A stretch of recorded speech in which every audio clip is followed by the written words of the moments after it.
कि आप लोगों के लिए, आप लोगों को ये बात बुरी ना लगे, क्योंकि मैं अपने विषय में आज थोड़ा सा बताऊंगा आप लोगों के लिए। एक नया क्षेत्र भी है, शायद आप लोगों ने मुझे सुना है आपसे पहले कभी, मुझे सुना है आपसे पहले कभी नहीं सुना है ना? तो थोड़ी सी बात को ध्यान दें मेरी।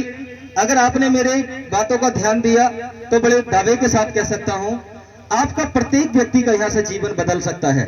इसका एक कारण है, उसकी बारीकी मैं आप लोगों को लिए बता करके जाऊंगा कि हम लोगों का जीवन आखिरकार अंधकार में क्यों चला जाता है।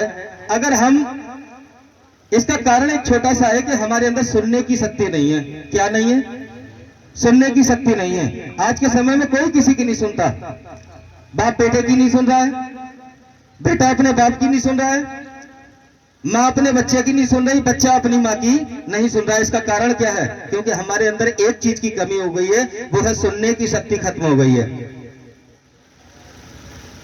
और इस मीटिंग हॉल में आज के जो हमारे, जिनकी एक ऐसी सोच रही, जिनका एक ऐसा विश्वास रहा अपने सीनियर के प्रति, और उन्होंने भरोसा किया अपने आप पर, अपने सीनियर का, और सीनियर के साथ लग करके काम करने की स्टार्टिंग की, और स्टार्टिंग करने के बाद आज स्टार क्लब में हम लोगों के बीच सिल्वर स्टार बन करके आए।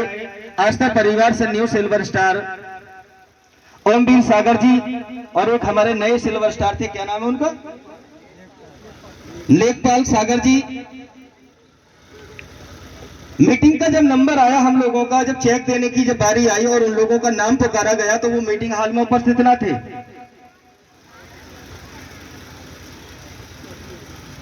ऐसा क्यों है? क्योंकि हमारे अंदर सीखने की क्षमता नहीं है। बड़े बुजुर्ग एक बात कह गए हैं, वो क्या? बड़े बुजुर्ग एक बात कह गए हैं कि बेटा, बदलते दौर के रफ्तार के अनुसार अपने आप को बदलते रहना, अन्यथा ये दुनिया इतनी फास्ट हो चुकी है, जिस दिन ठोकर खाकर गिरे तो कुचल कर ही चली जाएगी, रहम खाने वाला कोई नहीं है। ये चीज आप भी देखते हैं। अगर बीच रोड पर जहां पर कोई भी व्यक्ति ना हो और आप वहां उस जगह मौजूद अकेले हो, सिर्फ अगर किसी का एक्सीडेंट हो जाए और पास पड़ोस कोई नहीं दिखाई देता हो, क्या उस व्यक्ति को आप उठाओगे? क्या उठाओगे? हाथ खड़ा करके बता सकता है कौन उठा लेगा? उठाओगे क्या? नहीं। क्यों नहीं उठा सकते जानते हो? क्योंकि आपके अंदर एक डर है। डर किस बात का है? कहीं ना लोगों के साथ ऐसा हुआ, पता लगा उन्होंने कुछ नहीं, कौन सा मेरे जान पहचान का लिया, सो उसी को लपेट दिया। तो कोई रहम खाने वाला है आज के समय में? नहीं है। इसका कारण है कि हमारे अंदर सुनने की और समझने की शक्ति नहीं है। आज अपने विषय में थोड़ा सा बताऊंगा। मुझे अवसर दिया मिला आज के मैन हीरो के द्वारा हम सभी लोगों को सुनने व समझने का और अपने विचार बदलने के एक अवसर मिल चुका है। आपने जो अपना कीमती बहुमूल्य जो समय निकाला है इस बिजनेस को समझने के लिए, तो मैं बता दूं, मेरा नाम तो जान चुके हैं, नाम सफज्ञान सिंह मौर्य, गांव बंसीपुर, तहसील में डिस्ट्रिक्ट रामपुर की ओर से हूं मैं। और जैसे आप सभी लोग यहाँ आए हुए हैं इस कार्यक्रम को, इस मीटिंग को देखने के लिए, इस बिजनेस को समझने के लिए, ऐसे ही मैंने भी एक कार्यक्रम देखा था। उस कार्यक्रम को देखने के बाद मैंने बारीकी से जो लीडर मंच पर जब मैंने अपना कीमती समय उस मीटिंग को दिया ही था, तो एक एक व्यक्ति की, एक एक लीडर की मैंने बात को ध्यान से सुना और सुनने के बाद उसको समझा। आप क्या, किस सोच के साथ यहाँ बैठे हैं, या आपका इस बिजनेस को देखने का क्या नजरिया है, ये तो आप जानते हैं, मैं तो नहीं जानता। मगर मेरा क्या नजरिया था उस मीटिंग को देखने का, ये सिर्फ मैं जानता था। क्योंकि बचपन से लेकर के मेहनत मैंने बहुत करी है। अब से लगभग 17 से 18 साल पापा का एक्सीडेंट हुआ, उसके बाद पापा पे बहुत पैसा लगाया, फिर मम्मी की तबीयत खराब हो गई, मम्मी पे बहुत पैसा लगाया, हल्द्वानी चला गया काम करने के लिए। मालिक का करम है, पैसा बहुत कमाया है, शुरू से मजदूरी किसी की नहीं की आज तक। हालात बेशक मेरे कितने भी खराब थे, मगर मजदूरी किसी परिस्थिति में ना की। मेरा आसपास में जुड़ने से पहले जो मेरा अपना काम था वो ड्राइवरी का काम था, मशीनरियों का अपना काम था, और मेरी खुद की मशीनरी थी, जिससे मेरी आमदनी 5 से 7 हजार रुपए पर डे हो जाया करती थी। उस समय इस आस्था परिवार की जानकारी मुझे मिली थी। ऐसे कुछ लोग यहाँ इस मीटिंग के हॉल के अंदर भी बैठे होंगे जो अपने परिवार से तो ठीक ठाक होंगे, इनकम भी अच्छी होगी, तो उनके दिमाग में एक फितूर चल रहा होगा। वो क्या? अरे यार, ऐसी कंपनियां बहुत सारी आती हैं, बहुत आए, हमने बहुत कुछ देखा है, और बाल ऐसे ही हमारे धूप में सफेद नहीं हो गए, उम्र से सफेद हुए हैं बेटा, हम सब जानते हैं। और कहीं ना कहीं बहुत सारे डर भी होंगे। ऐसी कंपनियां न जाने कितनी आती हैं और कितनी चली जाती हैं, न जाने क्या क्या मन के अंदर लोगों के भरा रहता है। ऐसे ही मेरे अंदर भी था जब मुझे प्लान मिला सन 2011 में। ध्यान से सुनना मेरी बात। मुझे आस्था परिवार का जो प्लान मिला था वो मिला था कब? सन 2011 में। उस समय मुझे जो आस्था परिवार की जानकारी देने के लिए आए थे स्टार्टिंग में दयाशंकर मौर्य जी और मोहम्मद दिलशाद जी। हम अपने गांव के 5 लंगोटे यार थे। ओम प्रकाश मौर्य, कृष्णपाल मौर्य जी जो आज आस्था परिवार से ड्रीम हाउस अचीवर है, ओम प्रकाश मौर्य जी आस्था परिवार से ड्रीम हाउस अचीवर है, दयाशंकर मौर्य जी आस्था परिवार से डबल ड्रीम हाउस अचीवर है जो कि नामदारगंज से हैं, मगर हमारे यहाँ रहना ज्यादा होता था। वो जानकारी देने के लिए हमको आए, हमको प्लान बताया गया, और जब हमको वो प्लान बता रहे थे तो हमको ऐसा लग रहा था अगर इन्होंने मेरे 2-3 घंटे अगर यहाँ खराब कर दिया तो मेरा काफी नुकसान कर देंगे। मतलब कंपनी के नजरिए से बैठा था वहां, सिस्टम को सुनाया, सुनते सुनते सिस्टम तो अच्छा लगा, मगर उस नजरिए से नहीं सुना जिस नजरिए से मुझे देखना चाहिए। और दोबारा इस आस्था परिवार की जो जानकारी मुझे मिली वो सन 2015 में मिली थी। उसके 4 सालों के बाद सन 2015 में जब दोबारा मुझे जानकारी मिली तब ये सिस्टम समझ में आया। और सिस्टम समझ में क्यों आया? क्योंकि मेरा हल्द्वानी में जो अपना काम चलता था वहां पर मेरा एक एक्सीडेंट हुआ मुझसे। बहुत सारे लोग उस एक्सीडेंट में घायल भी हुए थे। बहुत पैसा लगा करके आया वहां। आते ही मैंने अपनी सिस्टर की शादी की, अपनी शादी की, मकान बनाया, गेट के आगे जगह खरीदी, 6.5 लाख का कर्ज हो गया। मेरे शरीर के अंदर कुछ ऐसी दिक्कत हो जाती थी जिस कारणवश 3-3, 4-4 महीने में चारपाई पे आ जाता था।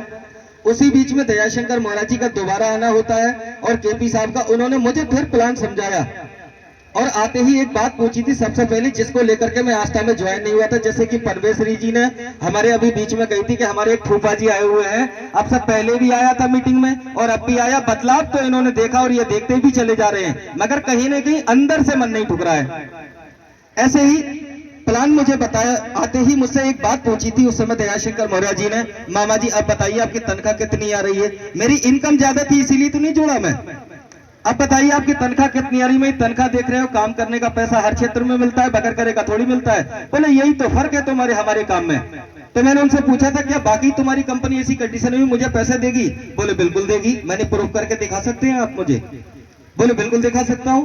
तो उन्होंने, क्योंकि मैं ये जानता था दयाशंकर मौर्य जी के बारे में, उनके छोटे भाई वेदपाल की बीवी डिलीवरी के समय उस समय एक्सपायर हो गई थी।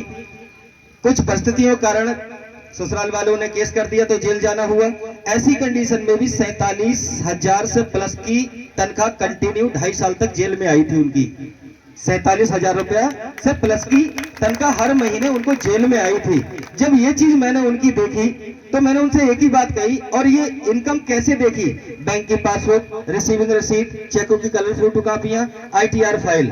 जब मैंने सब कुछ उनका बारीकी से देख लिया और अपने मोबाइल से इनकम उनकी कैलकुलेट कर ली तो मेरे अंदर से मेरे मन में एक बात पैदा हुई, समस्या किसी के भी साथ ऐसी घटित हो सकती है, क्योंकि इंसान की जिंदगी का पल भर का कोई भरोसा नहीं है, कब क्या हो जाए, हो ना हो सब ज्ञानी। सिस्टम बाकी बहुत खूबसूरत है, यहीं से आप सफल हो सकते हैं, क्योंकि यहाँ परमानेंट इनकम में आ सकते हैं। चाहे हम प्राइवेट सेक्टर में काम करते हो, चाहे गवर्नमेंट सेक्टर में काम करते हो, अगर अपनी मर्जी से अगर 2 महीने काम पर ना जाए तो क्या हमें ड्यूटी मिलेगी? क्या तनख्वाह मिलेगी? नहीं मिलेगी, काम खत्म हो सकता है। मगर यहाँ से तो सब कुछ संभव है। खैर मैंने विश्वास भरोसा कर लिया और अपने सीनियर महोदय से एक बात कही, मेरी सर जी मैं इस काम को करना तो चाहता हूँ, अच्छा भी मुझे लगा है, मगर मेरा अपना पैसा चला जाए तो कोई बात नहीं, काश अगर ये कंपनी डगमगा गई तो। हालांकि भरोसा तो ये आपको जेल में मिला तो कंपनी नहीं जाएगी। तो इसमें जो 7,000 रुपए यहाँ जमा होता है, हमारे प्लानर कर्ता ने आपको प्लान समझाया होगा, बखूबी अच्छे तरीके से समझ में भी आया होगा। 7,000 रुपए में यहाँ से आपको प्रोडक्ट किट मिल गई, आपकी बॉडी की सुरक्षा 15,000 की हो गई, कार्ड के बेनिफिट भी आपको मिल गए, कहीं से कहीं तक कोई नुकसान ही नहीं है। ये सब कुछ देखने के बाद मन बना लिया। पैसा नहीं था उस समय मेरे पास, पुलिस केस हो रखा था, पुलिस मेरे घर पे आना जाना हो रहा था, क्योंकि गेट के आगे जो जगह ली थी उस पर झगड़ा हो गया था। ऐसी कंडीशन में मैंने सर जी से कहा 2 दिन का मुझे टाइम दे दें, तो उन्होंने बताया, बोले अच्छे बुरे वक्त को, इस टेढ़े वक्त के लिए कितना पैसा खर्च कर दिया मैंने? बहुत हो गया। बोले अच्छे वक्त के लिए नहीं कर सकते? मैंने बिल्कुल कर सकता हूँ। तो ये चीज जब मैंने उनकी देखी और उन्होंने मुझे समझाया, 16,500 रुपए ब्याज पर उठा के ला कर दिए। उस समय 5,500 रुपए जमा होता था, जो आज 7,000 रुपए में रजिस्ट्रेशन होता है। 3 फार्म लगा करके सर जी से एक बात कह दी मैंने, सर जी हाथ जोड़ करके विनती है आपसे, ना तो मैं किसी को जोड़ सकता हूँ ना तो किसी को समझा सकता हूँ। तो बोले मुलाकात तो करा दोगे? मैंने मुलाकात की जहां बात आती है तो एक नहीं 1,000 लोगों से मुलाकात करा दूंगा।